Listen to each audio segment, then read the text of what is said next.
पुणी ह्रास है सुना दर जदि आपण मैंने सुना और रूपा किना प्लान करुवे आपण खुशी खबर केते टंका ह्रास है नुआ दर केते रही भिडियो जाना शेष पर्यंत देखि रखु उभय 22 कैरेट और 24 कैरेट दाम जाना आम राजधानी भुवनेश्वर अर्थात ओडिशा मूल्य जदि आपण किनिया जाउथबे सही दर दे किनि पारिबे जानिबा पूर्वरु वीडियो को लाइक करिवे सब्सक्राइब करनथिले एबे सब्सक्राइब करी पाखर थिबा बेल आइकन को दबाइ दियंतु।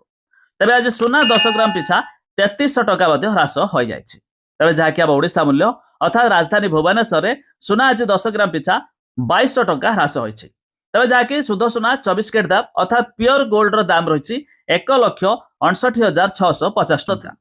सेहीपरि 22 कैरेट दाम जाके 916 कैरेट रो दाम रहिछि 1,46,650 टका।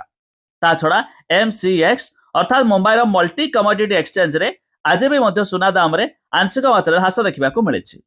तबे शुद्ध सुना 24 कैरेट दाम रे 10 ग्राम पिछा 1,61,600 टका रही बेले 22 कैरेट दाम रे 10 ग्राम पिछा 47,450 टका रही आज दर।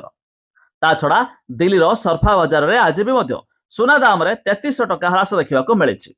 तबे शुद्ध सुना 24 कैरेट दाम जहाँकि प्योर गोल्ड रो दाम रही 1,62,200 टका रही बेले 22 कैरेट दाम रे अर्थात 916 कैरेट रो दाम रही 1,47,350 टका।